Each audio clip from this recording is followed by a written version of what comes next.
আমরা এখন আমাদের ঘর থেকে অতি দূরেই বানরের ছা দেখতেছি। তারা খেলাধুলা করতেছে। আমাদের বারান্দা এসেছিল, তাড়িয়ে দিয়েছি। এখন ওরহান বানর দেখতেছে। ওরহান বানর দেখতেছে। ওরহান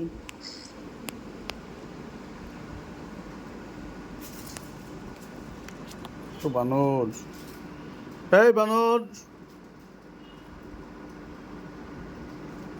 দুটো বানর চলে যাচ্ছে বাচ্চা নিয়ে।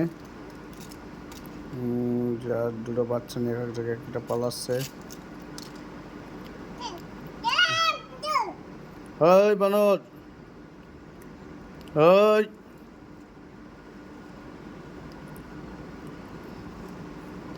অনেক বানর, অনেক। ওঠান বানর বাবা, এই যে একটা বের হচ্ছে। পানির খেলা দেখতে বেশ মজা।